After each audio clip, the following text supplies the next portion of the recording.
बहुत समय पहले की बात है। उदयपुर नामक गांव में आरोही अपनी नानी के साथ रहा करती थी। कुछ समय पहले ही आरोही के माता पिता की मृत्यु एक ट्रेन हादसे में हो जाती है। आरोही के पिता अपनी छोटी सी जमीन में सब्जियां उगाते थे और उन्हें बेचा करते थे। अपने पिता की मृत्यु के बाद आरोही भी उसी जमीन में सब्जियां उगाती थी और उन्हें बेचा करती थी। सब्जियां बेचकर उसे जो भी कुछ पैसे मिलते थे उसी से वह अपना और अपनी नानी का पालन पोषण करती थी। इसी गांव में आरोही की एक बहुत अच्छी दोस्त थी नैना, जो बहुत अमीर थी। उसे धन दौलत की कोई कमी नहीं थी। जहां आरोही एक छोटी सी झोपड़ी में रहा करती थी, वहीं दूसरी तरफ नैना महल जैसे घर में रहा करती थी। एक दिन नैना अपने कुछ पुराने कपड़े और सैंडल आरोही के पास लेकर आती है और उससे कहती है, आरोही यार, तुझे तो पता है कि मेरे मम्मी पापा की एनिवर्सरी आ रही है और मेरे सभी दोस्त बहुत अमीर हैं। उनके पास अच्छे अच्छे ड्रेस और अच्छे अच्छे सैंडल है। बस तुम ही थोड़ी गरीब हो, इसलिए मैंने सोचा कि तुम्हें अपने पुराने कपड़े और सैंडल दे देती हूँ। इन्हें पहनकर तुम पार्टी में आ जाना, ठीक है? नैना, तुमने मेरे बारे में इतना सोचा, मुझे बहुत खुशी हुई। लेकिन मैं किसी की उतरन नहीं पहनती। मैं गरीब जरूर हूँ, लेकिन मेरे पास जो भी है मैं इसी में खुश हूँ। और अगर तुम्हें मुझे इस हाल में देखकर पार्टी में बुरा लगेगा तो ठीक है, मैं पार्टी में नहीं आऊंगी। तुम अपने अमीर दोस्तों के साथ एंजॉय कर लेना। ठीक है, अगर तुम्हें इन पुराने कपड़ों की कोई जरूरत नहीं है तो मैं डस्टबिन में फेंक दूंगी। मुझे लगा था कि तू ऐसे हाल में मेरे मम्मी पापा की एनिवर्सरी में आएगी तो सब तेरा कितना मजाक उड़ाएंगे। बस यही सोचकर मैं तेरे पास आ गई। लेकिन तुम्हें जैसा आना है तो मेरे मम्मी पापा की एनिवर्सरी पार्टी में आ जाना, ठीक है? ऐसा कहकर नैना वहाँ से चली जाती है और आरोही अपनी जमीन से ताजी ताजी सब्जियाँ लेती है और उन्हें बाजार में बेचने चली जाती है। सब्जी ले लो सब्जी, हरी हरी ताजी ताजी सब्जी ले लो। पालक, धनिया, मेथी, मटर, गाजर, टमाटर, आलू। सब्जी ले लो सब्जी, ताजी ताजी सब्जी ले लो। इस तरह से आरोही इतने तेज कड़कड़ाती धूप में अपनी सब्जियां बेच रही थी। आज आरोही के पास बहुत कम ग्राहक आते हैं, मगर उसकी जितनी भी सब्जियां बिकती है वह उन्हें के पैसे लेकर घर जा रही थी। तभी उसे सामने एक बेकरी नजर आती है, जिसे देखकर आरोही सोचती है, मैं रोज इसी रास्ते से गुजरती हूँ और इस बेकरी पर हमेशा इसी तरह से भीड़ लगी रहती है। आजकल सब लोग अपना जन्मदिन मना रहे हैं ना, एनिवर्सरी सेलिब्रेट करते हैं, छोटी छोटी बात को सेलिब्रेट करते हैं, इसलिए सब केक खरीदते हैं, पेस्ट्री खरीदते हैं। नानी को भी तो बहुत अच्छे केक बनाने आते हैं, लेकिन अब वह केक तो बना नहीं सकती, लेकिन मुझे बनाना सिखा तो सकती है। अगर मैं भी बेकरी खोल लूँ तो हाँ, मुझे नानी से बात करनी चाहिए, यही ठीक रहेगा। ऐसा सोचकर आरोही घर वापस आ जाती है और अपनी नानी से कहती है, नानी जी, आपको पता है आजकल केक बहुत ज्यादा तादाद में बिक रहे हैं, इसलिए मैं सोच रही थी अगर मैं भी छोटी सी बेकरी खोल लूं तो सब्जियां बेचने से ज्यादा पैसे तो मिल ही जाएंगे। इतनी तेज कड़कड़ाती धूप में एक गली से दूसरी गली सब्जियां बेचती रहती हूँ और पैसे भी ज्यादा नहीं मिलते। बेकरी होगी तो उसके अंदर बैठकर आराम से केक बेचती रहूंगी। और आपको तो केक बनाने बहुत अच्छे आते हैं, आप मुझे केक बनाना सिखा देना। हाँ बेटा, सोच तो तुम बिल्कुल सही रही हो, मगर बेटा हम गरीब हैं, हमारे पास इतने पैसे कहाँ से आएंगे कि हम बेकरी खोल सकें। बेकरी खोलने में तो बहुत ज्यादा पैसे लग जाएंगे।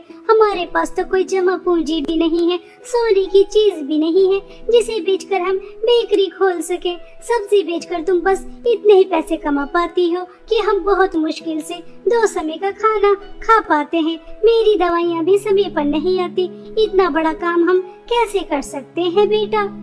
नानी जी, आप इस बात की चिंता मत कीजिए। आपको पता है ना, जमींदार सूद पर पैसे देते हैं, तो बस बेकरी खोलने के लिए हम अपने इस छोटे से मकान को गिरवी रख देंगे और जब बेकरी चलने लगेगी तो पैसे जमा करके अपने घर को छुड़ा लेंगे। देखना नानी जी, मुझे पूरी उम्मीद है कि हमारी बेकरी बहुत अच्छी चलेगी। कृपया करके मान जाइए ना। आरोही की नानी मान जाती हैं और आरोही खुशी खुशी अपने घर के पेपर लेकर जमींदार के पास जाती है और उनसे कहती है, जमींदार जी, आप सूद पर पैसे देते हो ना, तो ये लीजिए मेरे घर के पेपर और मुझे सूद पर पैसे दे दीजिए। कुछ ही समय में मैं आपके पैसे लौटा दूंगी और अपने घर के पेपर वापस ले जाऊंगी। यह घर के पेपर तो कोई खास नहीं है, छोटा सा ही घर है, तुम्हें ज्यादा पैसे नहीं मिलेंगे। आरोही जमींदार से थोड़े से पैसे लेकर आ जाती है और साथ में केक बनाने का सामान भी, और अपनी नानी से केक बनाना सीखती है। और थोड़े ही समय में आरोही बहुत अच्छे केक बनाने लगती है और वह अपनी एक छोटी सी बेकरी खोलती है जिसमें वह अपने हाथ के बहुत ही स्वादिष्ट केक बनाकर लगाती है। ऐसे ही 1 दिन 2 दिन 3 दिन बीत जाते हैं, लेकिन आरोही के पास एक भी ग्राहक नहीं आता और वह उदास होकर घर चली जाती है। तभी आरोही की नानी आरोही से कहती है, आरोही बेटा, लगता है आज भी तुम्हारा कोई केक नहीं बिका, तभी तुम इतनी उदास नजर आ रही हो। हाँ नानी जी, आज भी मेरा कोई केक नहीं बिका। लगता है मेरी बेकरी छोटी है ना, इसलिए कोई भी ग्राहक मेरे पास आ ही नहीं रहा।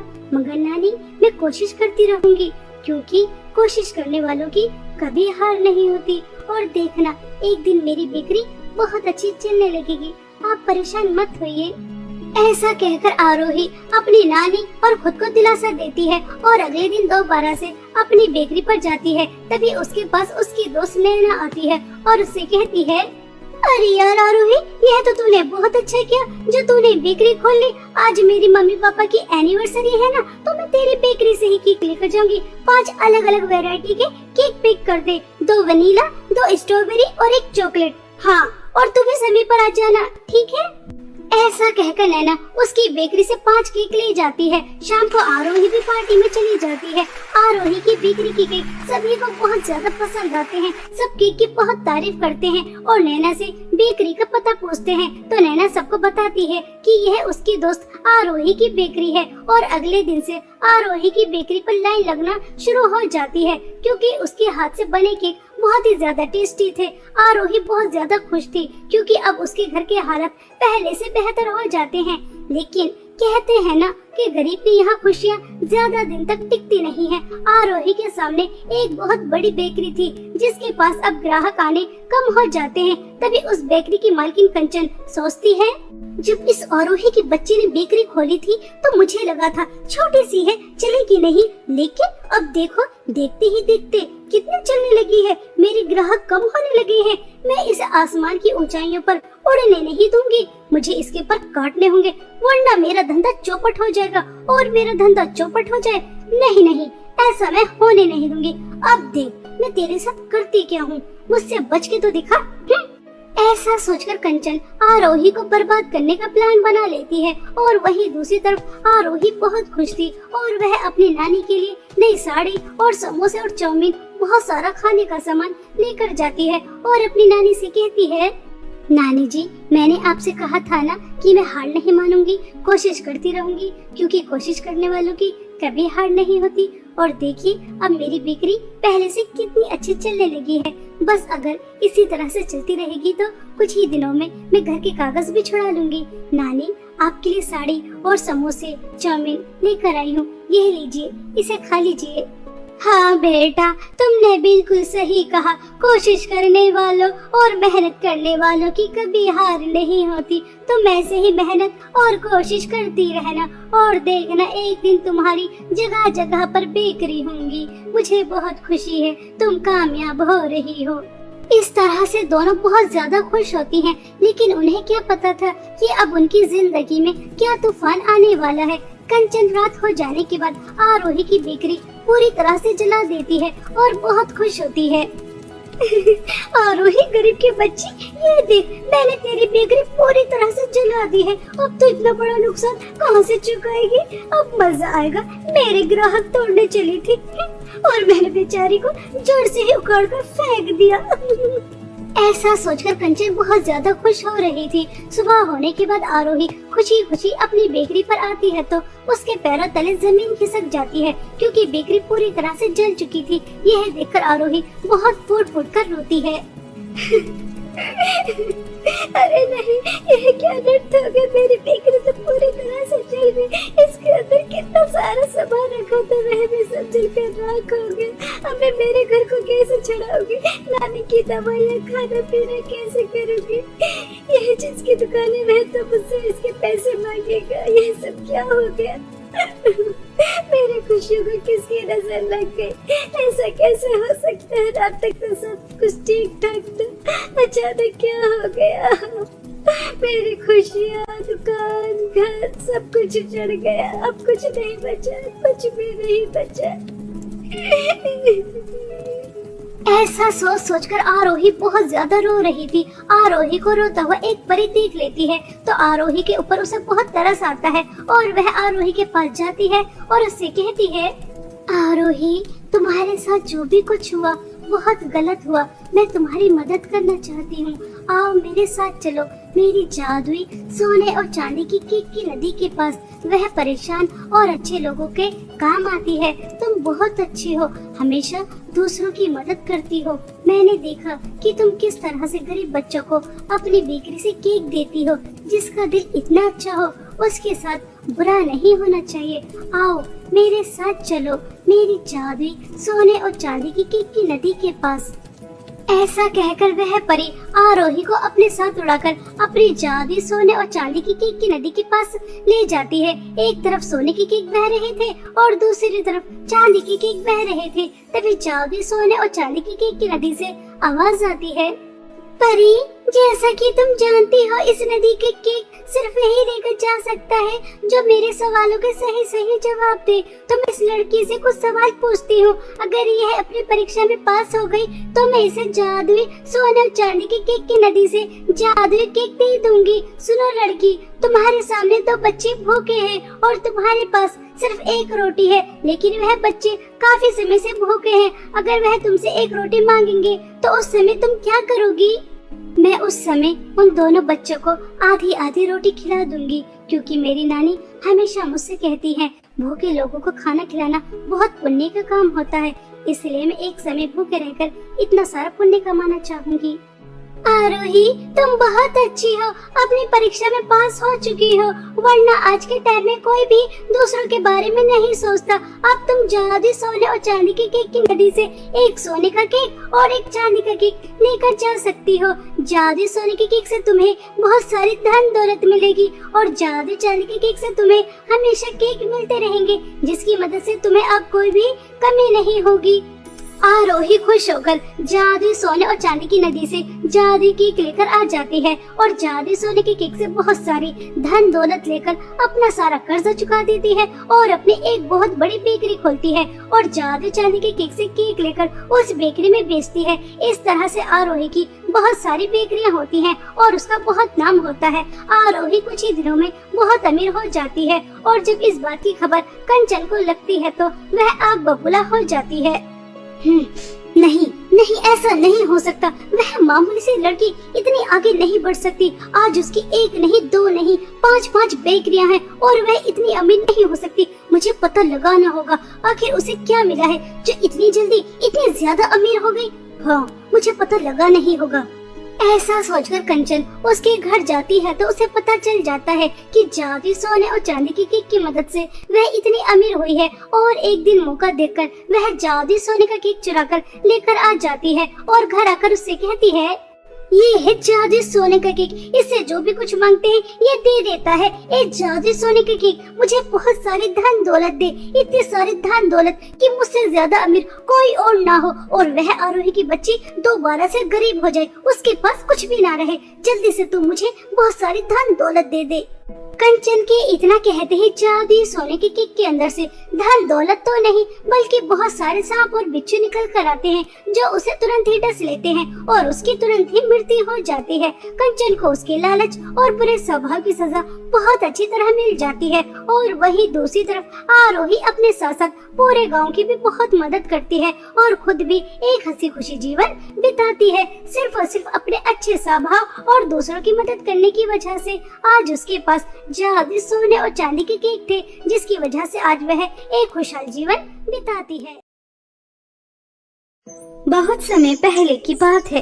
रामपुर नामक गांव में खुशबू और जूही दो बहनें अपने माता पिता के साथ रहा करती थी। खुशबू और जूही की माँ खुशबू से प्यार नहीं करती थी, वह सिर्फ जूही से ही प्यार करती थी। वह इसलिए क्योंकि खुशबू के जन्म से पहले वह बहुत ज्यादा अमीर थे और जिस दिन खुशबू का जन्म हुआ उसी दिन खुशबू के पिता का बिजनेस बहुत ज्यादा लॉस में चला गया और वह पहले से गरीब हो गए। इसका जिम्मेदार कमला खुशबू को ही समझती थी। वह उसे मनहूस मानती थी, इसलिए उससे प्यार नहीं करती थी।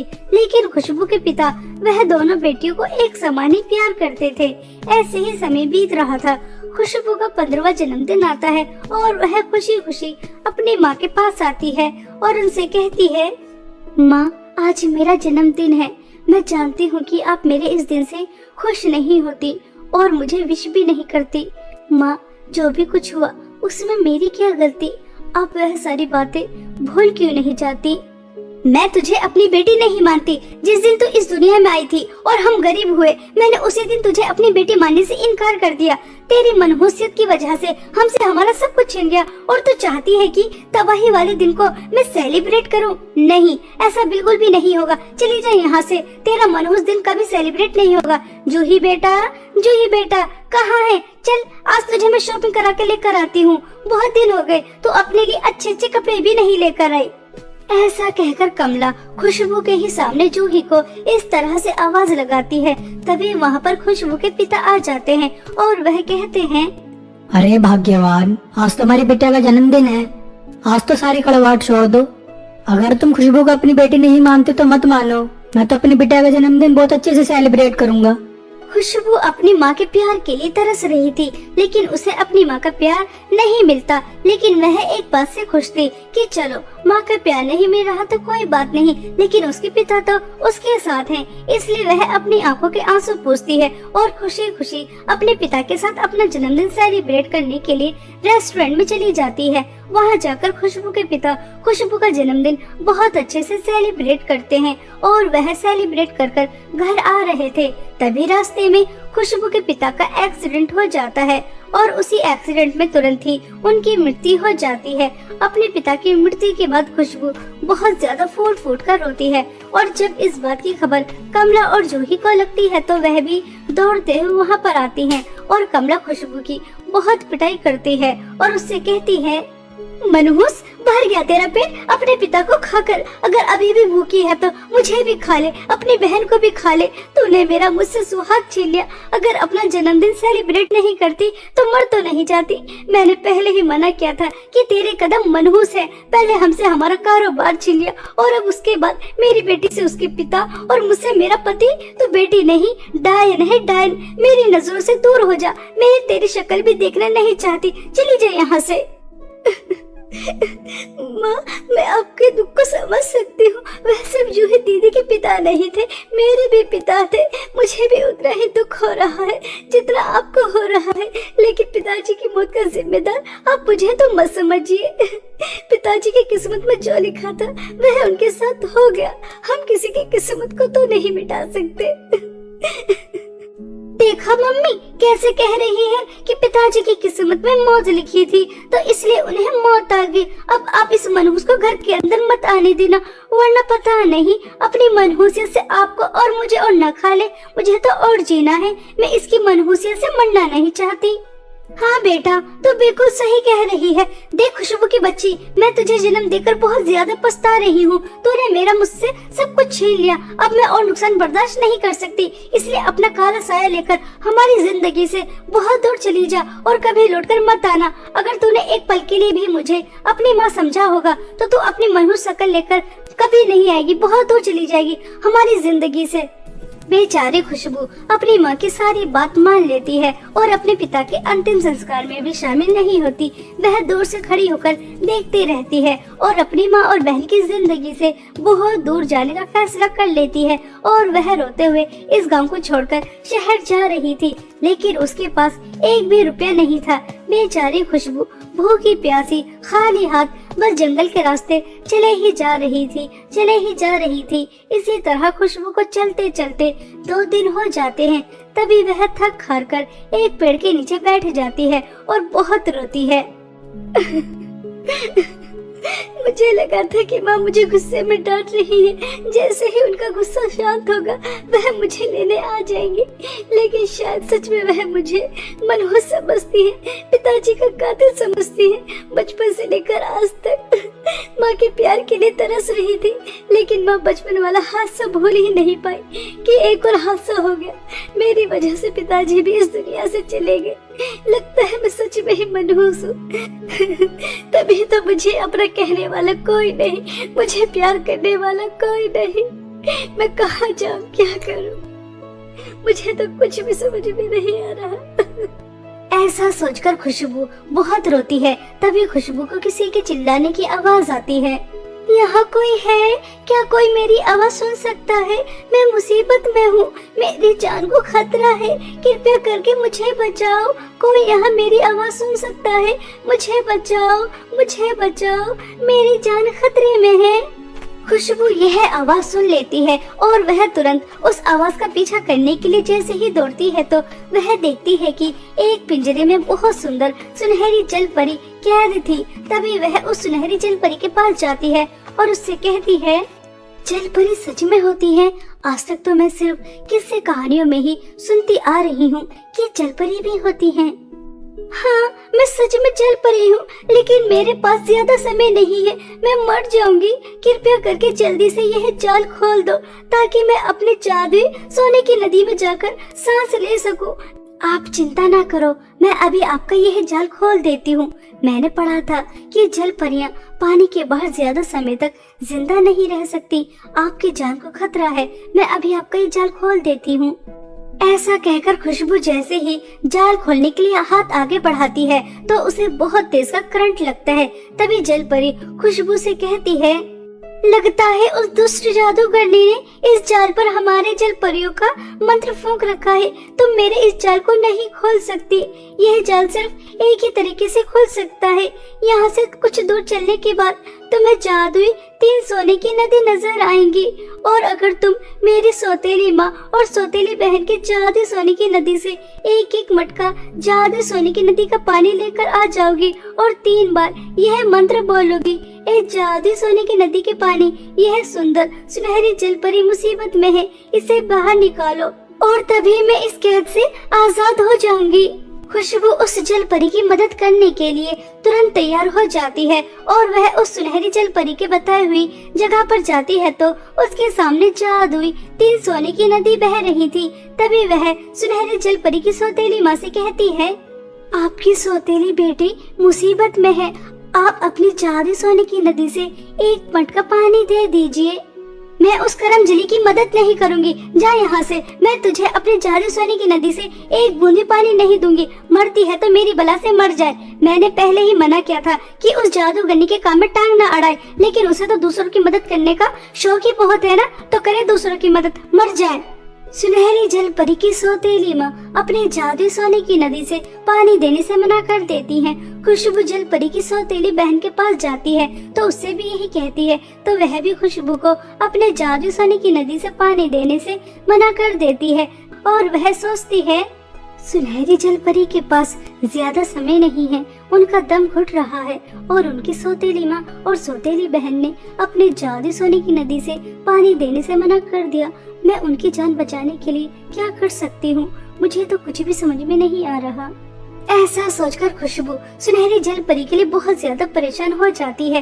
तभी वह देखती है कि दोनों माँ बेटी तैयार होकर किसी पार्टी में जा रही हैं। तभी खुशबू इस मौके का फायदा उठाती है और उन दोनों के दूसरे नदी में जाते ही वह छुपकर एक एक मटका दोनों जादुई सोने की नदी से भरती है और भागते हुए सुनहरी जल परी के पास ले जाती है और वहाँ जाकर उस जाल के ऊपर वह पानी फेंक कर कहती है, जादुई सोने की नदी के पानी, यह सुंदर सुनहरी जल परी मुसीबत में है, जल्दी से इसकी जान बचा और इसे इस जाल से बाहर निकाल।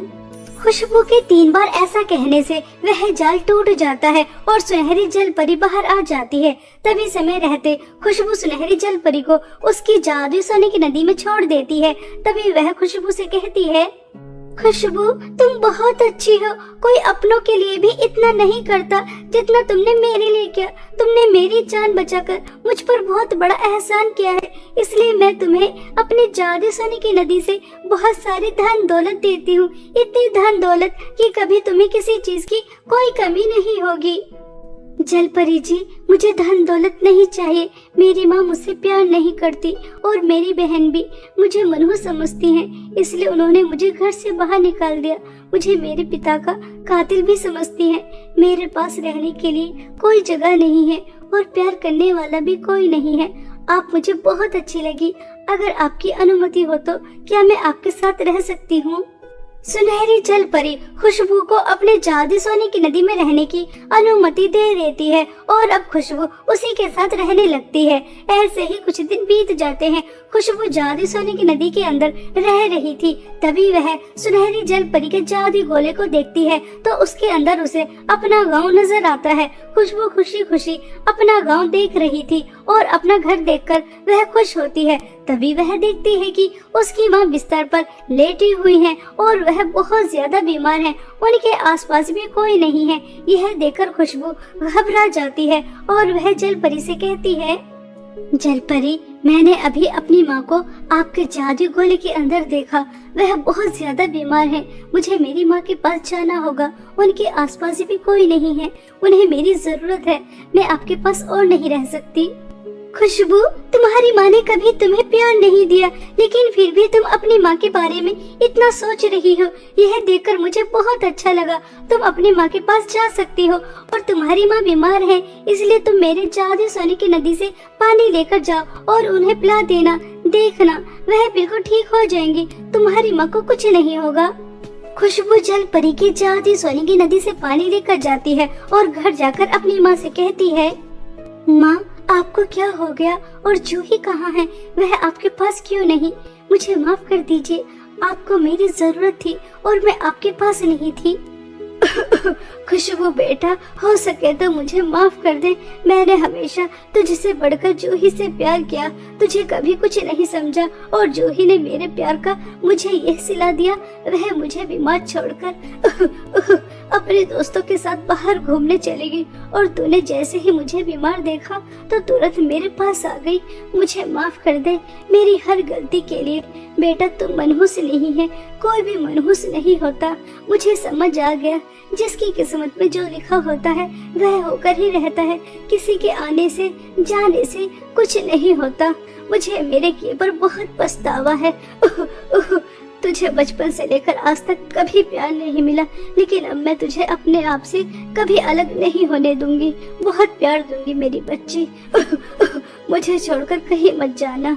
कमला को अपने किए पर बहुत पछतावा होता है और खुशबू अपनी माँ को जादू सोने की नदी का पानी पिला देती है, जिसकी वजह से वह बिल्कुल ठीक हो जाती है। अब खुशबू को उसकी माँ का प्यार मिल जाता है, जिसके लिए वह बचपन से तरस रही थी। इसी तरह खुशबू अपने अच्छे स्वभाव से सुनहरी जल परी की जान भी बचा लेती है और जादू सोने की नदी के पानी से अपनी माँ की बीमारी भी ठीक कर देती है और उसकी माँ का प्यार भी उसे मिल जाता है और वह हंसी खुशी अपना जीवन अपनी माँ के साथ बिताती है।